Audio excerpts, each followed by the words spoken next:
جی welcome back ناظرین. آج کل اگر ہم سیاست کی بات کریں تو بہت ساری نئی اصلاحات ہیں جو کہ متعارف کروا دی گئی ہیں، جس میں فسطائیت آتی ہے، انتشاری ٹولہ آتا ہے، ڈیجیٹل دہشت گردی جیسی بہت سارے ایسی ٹرمز ہیں جو کہ بار بار یوز کی جا رہی ہیں اور انٹروڈیوس بلکہ کروا دی گئی ہیں.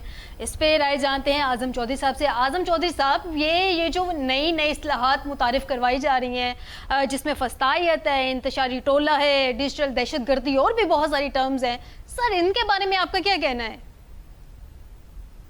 دیکھیں، میں سمجھتا ہوں کہ یہ صرف سیاست میں نئے بیانیے بنانے کی کوشش کی جا رہی ہے. دیکھیں، مسلم لیگ نون کے پاس ایک ہی بیانیہ تھا، ووٹ کو عزت دو. جب مسلم لیگ سر نون وہ نے تو ختم ہو گیا نا. جب وہ بیانیہ چھوڑا مسلم لیگ نون نے، اس کے بعد آپ نے دیکھا مسلم لیگ نون کو ایک ڈیکلائن کا سامنا کرنا پڑا ہے، اور وہی بیانیہ پی ٹی آئی نے اٹھا لیا اور پی ٹی آئی جو ہے وہ شہرت کی بلندیوں پر پہنچ گئی. جب آپ بیانیے چھوڑ دیتے ہیں، اس کے بعد نئے بیانیے بنانے بہت مشکل ہے. اب میں یہی عرض کر رہا تھا آپ سے پہلے بھی، آپ کے پاس دو طریقے ہیں بیانیہ بنانے کے. یا آپ اپنے مخالف کو ملائن کریں، اس کو گالیاں دیں، اس کو فسطائیت کہیں، اس کو دہشت گرد کہیں، جو مرضی کہیں.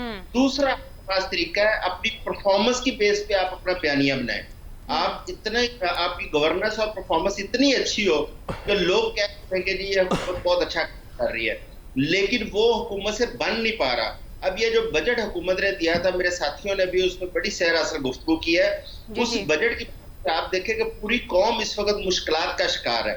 لوگوں کو سمجھ نہیں آ رہی کہ پہلے بجلی کا بل دیں یا اپنے بچے کو پہلے روٹی کھلائیں، پہلے وہ اپنے بوڑھے ماں باپ کی دوائی کا بندوبست کریں یا یوٹیلیٹی بل جمع کروائیں. یہ لوگ پریشان ہو گئے ہیں، اور یہ صرف بیڈ گورننس کی وجہ سے اور بیڈ پرفارمنس کی وجہ سے لوگوں کو یہ پریشانیاں، یہ اس کا سامنا کرنا پڑتا ہے. اعظم چودھری صاحب، جہاں پہ لوگوں کے ان پریشانیوں کا سامنا ہے، وہاں پہ سیاستدانوں کو بھی تو پریشانیوں کا سامنا ہے بیانیے کو لے کے.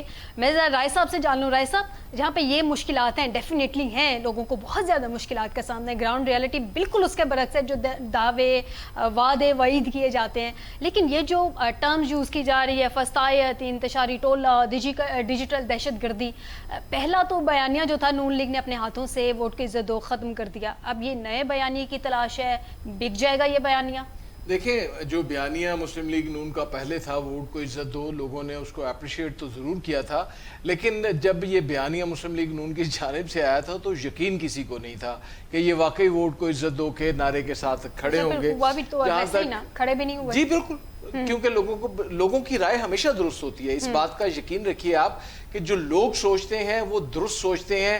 ممکنہ طور کے اوپر میں اور آپ غلط ہو سکتے ہیں، لیکن عوام کی آواز کو آپ جھٹلا نہیں سکتے، وہ درست سوچ رہے ہوتے ہیں.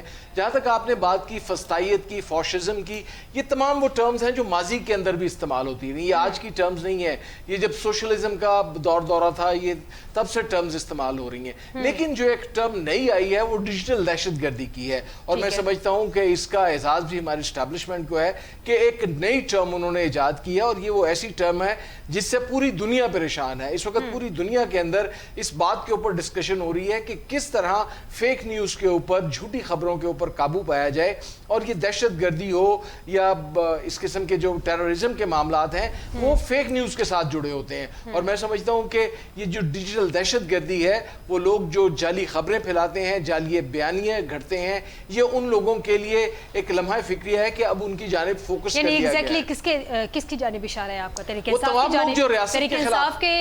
تمام لوگ جو ریاست کے خلاف بات کرتے ہیں، جو ریاستی اداروں کے خلاف بات کرتے ہیں، جو ریاستی اداروں کے اوپر بے جا تنقید کرتے ہیں. تنقید کرنا اور بے جا تنقید کرنے کے اندر فرق ہے. آپ یہ تو کہہ سکتے ہیں کہ فوج کا کوئی کام نہیں ہے سیاست کے اندر، لیکن جب آپ فوج کو یا موجودہ آرمی چیف کو ملائیں گے یحییٰ خان کے ساتھ اور پاکستان کے حالات کو قطر کے ساتھ تشبیہ دیں گے، اور ساتھ آپ یہ دھمکی دیں کہ اگر آپ نے ہمارے مطالبات نہ مانے تو ایک مرتبہ پھر خدا نہ خواستہ کوئی سانحہ ہو سکتا ہے، ایسے لوگوں کو ڈیجیٹل دہشت گرد کہتے ہیں. لیکن رائے صاحب، اس طرح کی دھمکیاں تو نون لیگ بھی دیتی رہی ہے نا. نون لیگ نے کہا اگر 2/3 میجورٹی مجھے نہیں دی جائے گی بڑے میاں صاحب نے تو میں وزیر اعظم نہیں بنوں گا. تو ساری سیاسی جماعتیں ماضی میں دیتی رہی ہیں، یہ تو ہر کسی کا حق ہے، یہ تو سب ہر کسی کا حق ہے. اگر میاں صاحب یہ کہہ دیں کہ جناب 350 میں سے جب 349 سیٹیں جب تک مجھے نہیں ملیں گی میں تب تک وزیر اعظم نہیں بنوں گا, یہ ان کا رائٹ ہے. لیکن اگر وہ یہ کہیں کہ مجھے 349 سیٹیں اگر نہیں ملتی تو ملک کا فلاں ادارہ دہشت گرد ہے, ملک کا فلاں شخص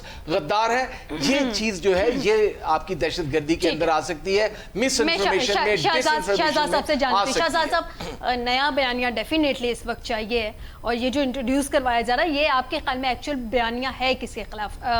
ڈھکے چھپے الفاظ میں رائے صاحب نے بتا دیا لیکن کھل کے نہیں بتایا. آپ کے خیال میں تحریک انصاف کے خلاف ہے یہ بیانیہ؟ جی بالکل تحریک انصاف کے خلاف ہے, اور کون ہے؟ یہ انتشار پسند ٹولہ, یہ ڈیجیٹل دہشت گرد, اور یہ فسادی پہلے کہا گیا, پھر یہ فسطائیت کے نمائندے کہا گیا. بات یہ ہے کہ یہ وہ ساری ٹرمز ہیں جو دنیا پہلے استعمال کر کے گھسا کے ان کو پھینک چکی ہے. اب پرابلم یہ ہے کہ یہ ایک نیا فینومنا ہمارے پاکستان کی سیاست میں سامنے آیا, تو اب کسی کو سمجھ نہیں آ رہی اسٹیبلشمنٹ کو کہ وہ اس سے کس طرح سے نبردآزما ہو. اب حالات اس نہج پہ پہنچ گئے ہیں کہ پبلک ایٹ لارج جو ہے اس کو کنونس کرنا مشکل ہو رہا ہے. آپ نے دیکھا ہوگا کہ پچھلے دنوں یہ بھی کہا جاتا رہا کہ جی کسی طرح سے جو ہمارے سرحدوں کے نگہبان ہیں ان کے اوپر, اور میں بے شک اس پہ ایگری کرتا ہوں کہ وہ تمام لوگ جنہوں نے اپنا آج ہمارے کل کے لیے قربان کر دیا, اور وہ لوگ جو آج ہمارے لیے سرحدوں پر ڈٹ کے کھڑے ہیں اور سینوں پر گولی کھانے کے لیے تیار ہیں, وہ قابل فخر بھی ہیں اور قابل تعظیم بھی ہیں ہمارے لیے. لیکن یہ جو معاملہ ہے کہ ملک کو چلانا کس نے ہے, کیسے چلانا ہے, یہ ایک ایسا معاملہ ہے جس پہ ڈیبیٹ کی ضرورت ہے. یہ بات تو طے ہو گئی کہ پچھلے 77 سال سے یہ ملک جس طرح سے چلایا جا رہا ہے اب یہ مزید چلنے کا نہیں ہے. باقی رائے صاحب کا جو حسن بیان ہے میں تو کبھی بھی ان کا مقابلہ نہیں کر سکتا, اور جس زور و شور سے یہ پھر وہ مجھے ان کو دیکھ کے تو وہ یاد آ جاتا ہے ذوالفقار علی بھٹو کا دور جب وہ مائک گرا دیا کرتے تھے. تو مجھے تو کبھی کبھی ڈر لگتا ہے کہ کسی دن رائے صاحب جوش خطابت میں جو ہے وہ سامنے والا جو ہمارا ڈیسک ہے وہ توڑ دیں گے. لیکن شہزاد صاحب یہ چلیں, یہ اپنی جگہ آپ کا ایک, آپ میرا خیال ہے بات ہی بھول گئی ہیں کہ آپ کیا پوچھنا چاہ رہے ہیں. نہیں مجھے شہزاد صاحب مجھے یہ بتائیں کہ آپ کے خیال میں یہ بیانیہ ایکچوئل میں یہ جو انٹروڈیوس کروائی جاتی ہے یہ آتے کہاں سے ہیں؟ چلیں بکنا نہ بکنا وہ تو عوام پہ ایک ڈیپینڈ کرتا ہے نا, لیکن یہ بیانیہ آتے کہاں سے ہیں؟ دیکھیے اب میں آپ کو ایک بات بتاؤں, پاکستان کی 77 سالہ تاریخ یہ گواہ ہے کہ یہاں پر ہمیشہ اپوزیشن کا نقطہ نظر بکا ہے, حکومت کا نقطہ نظر نہیں بکا. ابھی تھوڑی دیر پہلے ایک آرگومنٹ آیا تھا کہ شاید کارکردگی کی بنیاد پر آپ متاثر کر سکتے ہیں. میں کہتا ہوں نہیں. اگر 2008 کا الیکشن کاف لیگ جو ہے وہ ہار گئی ہے تو اس کا مطلب یہ ہے کہ کارکردگی بھی کوئی میرٹ نہیں ہے کہ آپ الیکشن جیت جائیں گے میری نظر میں. اب بات صرف اتنی ہے, یہاں پہ اب کوئی آدمی نہ تو یہ دیکھ رہا ہے کہ میرے گھر کی نالی پکی ہوئی ہے یا نہیں ہوئی, یہاں پہ سڑک پکی ہے یا نہیں ہے. اب یہ بیانیے کی لڑائی بن گئی ہے.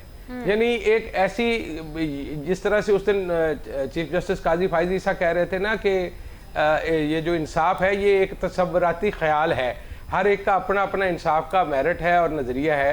تو اسی طرح سے یہ جو ابھی بات ہو رہی ہے یہ بیانیے کی لڑائی ہے, اور بیانیہ ایک خیالی چیز ہے.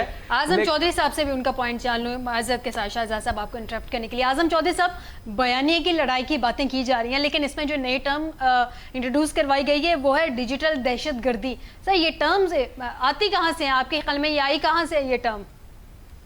دیکھیے یہ جہاں سے بھی آئی ہو لیکن جو حکومت وقت ذمہ دار وہی ہوتی ہے, کیونکہ جب آپ دہشت گردی کی بات کریں گے تو وہاں پہ قوانین کی بات ہوگی, اور قوانین پر عمل درآمد کروانا وہ حکومت وقت کا کام ہوتا ہے. لیکن سر حکومت وقت تو بے بس ہے نا, حکومت وقت کے تو ہاتھ میں ہی کچھ نہیں ہے. دیکھیں میں اس پہ میرا موقع بڑا کلیئر ہے. اگر آپ اپنی حکومت اپنی مرضی کے مطابق نہیں چلا سکتے, آپ فیصلے خود نہیں کر سکتے, تو آپ پھر باہر آ جائیں, چھوڑ دیں اس حکومت کو. سر حکومت نہیں چھوڑیں گے لیکن فائر وال تو لگا ہی دیں گے, جیسے ابھی فائر وال لگ گئی. چوئی صاحب یہ اقتدار جو ہے یہ تو شیر کی سواری ہے, اگر آپ شیر سے اتر جائیں گے تو شیر آپ کو کھا جائے گا. کیسے چھوڑ دیں ہم اس طرح؟ اصل بات یہ ہے کہ یہ چھوڑنے کو تیار نہیں ہے. اب آپ فائر وال پہ آ جائیں. فائر وال جس دن سے انہوں نے فائر وال کی بات کیا یا اس کو ایکٹیویٹ کیا, آپ نے پاکستان کے اندر انٹرنیٹ کے حالات دیکھیں. آپ نے دیکھا ہے کہ جو لوگ اس وقت ڈیجیٹلی کسی بزنس سے یا کسی جاب سے منسلک ہیں انہیں کس قدر پریشانی ہے.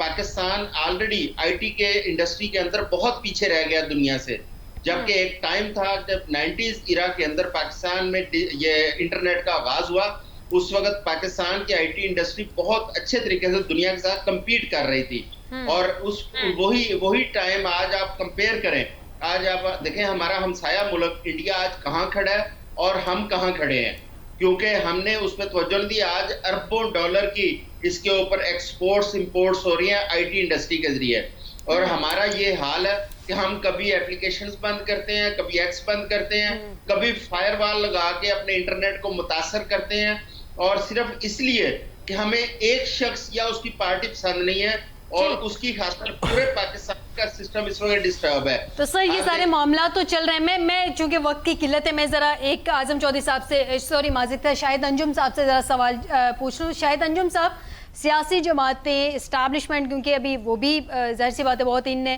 اور عدلیہ کے حوالے سے اس کو بھی بہت زیادہ ٹارگٹ کیا جا رہا ہے، نشانہ بنایا جا رہا ہے. سر اگر ان سب میں ہم دیکھیں تو آپ کو کیا لگتا ہے تاریخ کی غلط سمت پہ کون کھڑا ہے؟ لیکن پہلے سیاسی جماعتیں جو تھیں انہوں نے اپنے عسکری ونگ بنائے ہوتے تھے، آج بھی ہیں، بہرحال پہلے کچھ زیادہ تھے، ان کے پاس اور کوئی سسٹم نہیں تھا اس طرح کی جنگ جیتنے کے لیے. اب انہوں نے اپنا جو ہے نا سسٹم کو تبدیل کیا ہے، اب وہ آ گئے ڈیجیٹل پہ، اور ڈیجیٹل جو ہے وہ انہوں نے باقاعدہ اس کے لیے اپنے جو ہے بندے ہائر کیے ہوئے ہیں، اور ان کو ایک ہی ہدایت جاری کی ہوئی ہیں کہ بس آپ غلط کو اتنا زیادہ پھیلا دیں کہ لوگ اس کو سچ سمجھنے لگ جائیں. آپ ذرا باہر سڑک پہ نکلے نا، ایک ٹھیلے والا بھی آپ سے کہہ رہا ہوتا ہے وہ یار ہمیں پتہ چلا صبح گورنمنٹ چلی جائے گی، وہ یار ہمیں یہ پتہ ہے کل عمران خان رہا ہو جائے گا، اور یار ہمیں یہ پتہ ہے کہ آرمی چیف ہے اس کے خلاف یہ کاروائی ہو رہی ہے. تو بھائی یہ ساری ایک جنگ ہے، یہ ایک ڈیجیٹل جنگ ہے، ڈیجیٹل وار ہے. اور اس میں سر یعنی کہ آپ کا پوائنٹ یہ ہے کہ یہ ڈیجیٹل جنگ، ڈیجیٹل جو وار ہے اس میں تاریخی غلط سمت سیاسی جماعتیں کھڑی ہیں، آپ کا یہ پوائنٹ ہے؟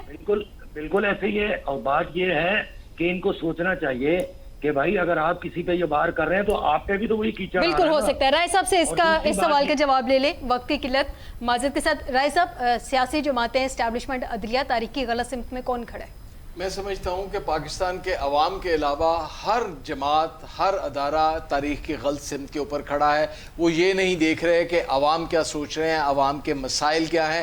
اب آپ انتہا دیکھیے کہ سپریم کورٹ کے ایک جج صاحب کہتے ہیں کہ میری خواہش ہے کہ جب مارشاء اللہ لگنے والا ہو تو عدالتیں ورکنگ کر رہی ہوں. آج جو حالات ہیں، جیسے کہ ہم نے گزشتہ پروگرام کے اندر بھی کہا کہ پاکستان جس قسم کے حالات سے گزر رہا ہے، ایسے حالات کے اندر آپ 2 مہینے کی چھٹیوں کے اوپر چلے جائیں، از دیٹ جسٹیفائڈ؟ اور آپ یہ توقع کریں کہ آپ کو یہ کہا جائے کہ آپ تاریخ کی درست سمت کے اوپر کھڑے ہیں، یعنی کہ آپ کے خیال میں آپ کا پوائنٹ یہ ہے کہ عدلیہ تاریخ کی غلط سمت میں کھڑی ہے. میرا پوائنٹ یہ ہے کہ پاکستان کے عوام کے علاوہ تمام تر سیاسی جماعتیں اور تمام تر ادارے تاریخ کی غلط سمت. شہزاد صاحب، سیم کوشچن آپ سے سر، کون کھڑا ہے تاریخ کی غلط سمت؟ میرے حساب سے ہماری جو اسٹیبلشمنٹ اور اشرافیہ ہے وہ وقت کے دھارے کا تعین کرنے میں سے قاصر رہی ہے، جس کے نتیجے میں آپ کو یہ سوال پوچھنا پڑ رہا ہے. تاریخ کی جو غلط سمت ہے وہ ظاہر ہے کہ وہی لوگ ہیں جو درست فیصلے نہیں کر پاتے. شاہد صاحب، سیم کوشچن آپ سے، آپ کے خیال میں تاریخ کی غلط سمت میں کون کھڑا ہے اور کس کو تاریخ ہمیشہ یاد رکھے گی؟ دیکھیں وہ تو سب کو نظر آ رہا ہے، ہماری تمام سیاسی جماعتیں جو ہیں وہ غلط سمت پہ کھڑی ہیں. آپ اداروں کو بلیم تو کرتے ہیں، لیکن آپ کا خود کردار کیا ہے؟ آپ خود جو ہے کسی ادارے کی بات ماننے کو تیار نہیں ہیں. اور وہ جو شیخ رشید کہتے تھے نا گیٹ نمبر 4 وہاں جانے کی ہر ایک کی خواہش ہے، لیکن جب آپ غلط جا رہے ہوتے ہیں وہ گیٹ آپ کے لیے بند ہوتا ہے تو پھر آپ اس پہ تنقید شروع کر دیتے ہیں. اور سر لیکن صحیح طریقے سے اس گیٹ سے جانے کی ہمت نہیں ہے نا کسی میں. میں ذرا اعظم چودھری صاحب سے بھی جان لوں. اعظم چودھری صاحب، آپ کے خیال میں عدلیہ، اسٹیبلشمنٹ یا ہمارے سیاستدان کس کو یاد رکھا جائے گا کہ وہ غلط سمت پہ کھڑا تھا؟ ہمیشہ یاد رکھیں جو ظلم کر رہا ہوگا وہ ہمیشہ غلط سمت پہ کھڑا ہوگا. اس کو تاریخ ہمیشہ غلط ہی قرار دے گی، چاہے وہ سیاسی ہو چاہے غیر سیاسی ہو.